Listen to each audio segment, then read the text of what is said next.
안녕하세요. 약재가 터졌죠. 금요일 밤에 결국 소비자 물가 지수가 전년 대비 8.6% 상승했고 시장 예측치를 훨씬 뛰어넘었습니다. 예측치보다 좀 더 나온 거 가지고 왜 그러냐 이렇게 말할 수도 있는데 이 상황을 전반적으로 이해하면 이게 심각한 일이라는 거예요. 먼저 5월 11일 날 뉴스가 있었어요. FOMC 멤버들이 자이언트 스텝을 주장하기 시작한다. 근데 파월은 빅 스텝으로 눌러놓은 상태죠. 물가 지수가 일시적으로 소폭 하락하면서 인플레 정점을 지난다 라는 의견들이 나오고 있었어요. 빅스텝만으로도 물가를 잡을 수 있다라는 희망이 보였던 시기라는 거죠. 그런데 5월 지표가 짠 하고 나왔잖아요. 어제 희망을 꺾어버렸습니다. 3월 달에 8.5%보다 더 높은 8.6%가 나왔어요. 그러면서 인플레가 더 심각해지고 있다라는 결론이 나왔고 이 빅스텝으로 되겠냐라는 의구심이 생겼다라는 거죠.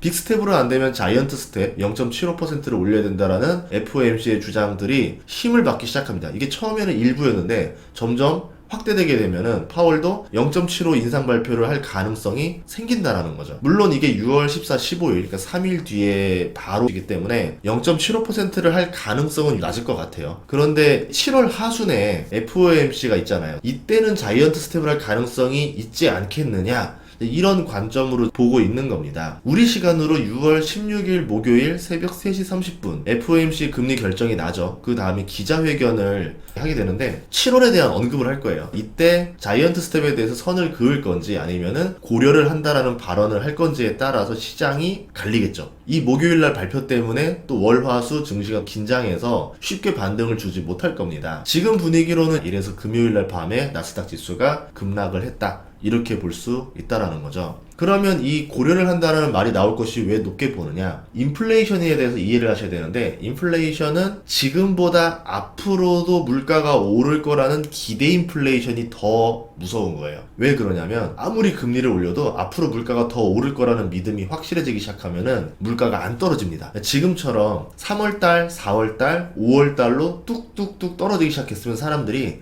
인플레 꺾여나가는구나 이러면서 물가 올릴 생각을 포기하게 되는데, 이번 5월달 지표에 더 높게 나와버렸죠. 사람들이 믿는 거예요. 물가 절대 안 떨어집니다. 그러니까 가격 팍팍 올려야겠다. 굳은 믿음이 생겨버렸어요. 그러면 어떻게 되겠습니까? 이 굳은 믿음을 박살내려면 더 강한 금리로 박살을 시켜야 된다는 거죠. 어떤 의미를 줘야 되냐면 엄청난 금리 인상을 하겠다. 그래서 시장을 박살내겠다. 경기를 침체로 만들어 버리겠다. 당신들 사업 망하게 하겠다. 그러니까 재고 빨리 싸게 처분하고 가격 올릴 생각 하지도 마라. 이렇게 겁을 줘야 된다라는 겁니다. 기대 인플레이션이 별로 없을 때는 이렇게 겁을 줄 필요가 없는데, 기대 인플레이션이 점점 굳건해지니까 더 강한 금리 인상으로 때린다는 거죠. 이게 가장 나쁘다라는 거예요. 그래서 시장이 털썩 주저앉았다라는 겁니다. 증시도 이런 예상을 하기 때문에 4월 달에 1차 반등을 실패했어요. 그리고 6월 달에 2차 반등을 주고 있었는데 실패로 마감을 한 거예요. 반등의 힘이 점점 약해진다라는 거죠. 그나마 지금 반등의 추세로 가고 있었는데 이게 꺾이면서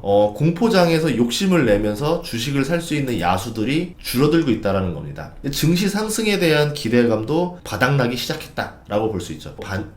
긍정적인 입장으로 해석을 하면은 이 터널의 끝에 다다르고 있다, 이렇게 생각해 볼 수도 있는 거고, 하락론자의 말을 빌리자라고 하면은 지하 안반이라 생각했는데 밑에 마그마까지 만날 수도 있다, 이런 얘기도 할 수 있는 겁니다. 국채 금리도 지금 역외관계를 보여주거든요. 최고치를 갱신하고 있습니다. 10년물 국채 금리도 감당 못할 수준으로 오르기 시작하고 있죠. 지금 증시는 국채 금리랑 역외관계를 보여주기 때문에 국채 금리가 지금 근래 들어 사상 최고치를 다시 돌파하려고 한다는 거는 증시 지수들도 한 번 더 바닥을 깨러 내려갈 우려가 있다, 이런 두려움을 줬다라는 거죠. 2년물 같은 경우도 더 많이 올랐습니다. 그렇기 때문에 10년물 금리랑 2년물 금리가 또 역전될 수 있다라는 두려움을 줬죠. 세인트루이스 연방은행 자료 인기 검색 1위가 기준금리 스프레드예요. 금리 역전 현상이 임박했다라고 보고 있다라는 거죠. 실제로 이게 증시와 연관성이 저는 떨어진다 생각을 해요. 금리 하락기에 역전되는 게 더 위험하다 보고, 금리 상승기의 역전 현상은 증시와 연관성이 그렇게까지 관련은 없다라 생각하지만, 대중의 심리라던가 여론 악화에는 금리 역전 현상이 발생했습니다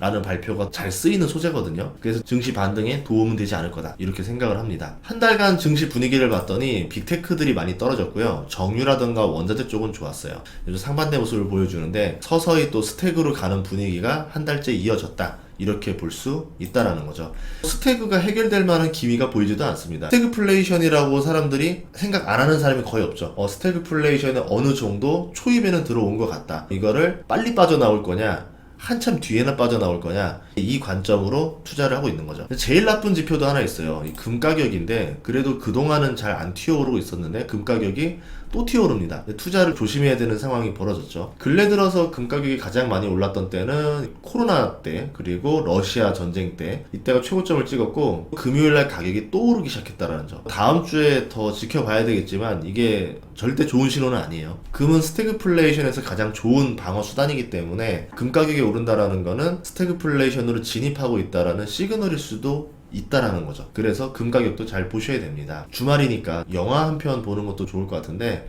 제가 다시 보려고 하는 영화는 라스트 사무라이입니다. 조총이 세상을 뒤엎고 칼을 든 사무라이들이 사라지는 영화죠. 새로운 환경이 도래하면은 기존의 방식으로는 이길 수가 없습니다. 반면 조총이 천하무적이라고 생각했지만 조총도 약점이 많았습니다. 100m 정도로 거리가 짧아요. 그리고 다음 발사까지 시간이 오래 걸려서 첫 사격에서 명중률이 높지 않으면 전투에서 질 수 있었고 실제로 그렇게 지는 모습이 유럽 전투에서 종종 나왔었는데 기병의 약한 모습을 보여줍니다. 기병 같은 경우는 1분에 800m를 달려요. 첫 사격의 피해만 줄이면 소수의 기병으로 다수의 조총 부대를 압살하는 경우가 종종 나왔었거든요. 명나라 기병 같은 경우는 편곤이라는 무기를 들었습니다. 그걸로 조총과 칼을 든 왜군을 굉장히 쉽게 격파했어요. 당시 이런 말이 있었죠. 조총이 등장하니까 화살이 소용없어졌다. 그리고 편곤이 등장하니까 칼이 쓸모가 없어졌다 라는 말입니다. 시대가 바뀌면 바뀐 거에 맞는 새로운 전략이 나오게 되고 그 전략이 효과를 본다라는 거죠. 이렇듯이 물가가 치솟고 금리가 치솟는 상황에서 일반적으로 경기는 침체되고 증시는 하락하지만 모든 주식이 하락하는 건 아니에요. 시대가 변하면 그에 맞는 투자법을 찾아내고 우리가 적응하면 되는 겁니다. 특히 돈의 흐름이 바뀔 때가 있는데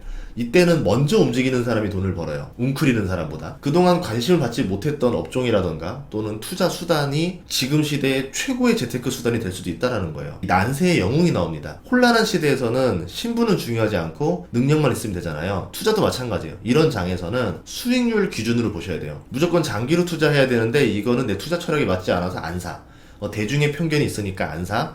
내가 좋아하는 CEO가 아니니까 안 사. 이런 불필요한 생각 버리고 오로지 돈을 벌어줄 수 있는 주식인지 또는 돈을 벌어줄 수 있는 자산인지만 보는 게 더 중요합니다. 제가 말씀드리고 싶은 거는 지금 증시가 좋지 않은 상황인 건 맞아요. 그리고 대부분의 전문가들이 전망을 갑자기 바꿨어요. 어둡게 내놓고 있습니다. 제가 그 사람들보다 더 미래를 정확히 예측할 수 있는 건 아니겠지만 그 시대에 맞는 투자처를 누구보다 빠르게 찾아내고 이 상황에서도 돈을 벌기 위해 노력할 거라는 거죠. 세옹지마라고 모두가 나쁘다라고 할 때는 얼마 안 있어서 좋은 시절이 다시 도래하고 모두가 좋다라고 할 때는 또 얼마 안 있어서 나쁜 소식이 도래하는 거라는 거죠. 지금 이 상황에서 내가 현명하게 판단하면은 오히려 돈을 벌 수 있다라는 겁니다. 모두가 조총을 두려워할 때 조총을 이겨내는 전략을 짜야 된다는 거죠. 그렇게 되면 여러분은 큰 부자가 될 수 있는 거고 그 부자가 여러분이 되고 제가 되길 바라는 겁니다. 올해 최악의 악재로 두렵지만 저는 싸울 거고 이길 겁니다. 돈의 흐름이 지나가는 곳을 다 알 수는 없어요. 하지만 그 중에 하나만 알아도 된다 생각해요. 그러면 돈을 버는데 문제가 없습니다. 홈런을 한 번 쳐도 1점이고요. 안타를 4번 쳐도 1점이고 안타 2번에 도루 2번에도 1점입니다. 생각의 유연성을 갖고 시장에 참가하는 하반기가 되면은 좋겠다. 이렇게 생각을 합니다. 다음 시간에도 좋은 정보로 찾아뵐 테니까요. 구독과 좋아요, 알림 설정 부탁드릴게요. 감사합니다.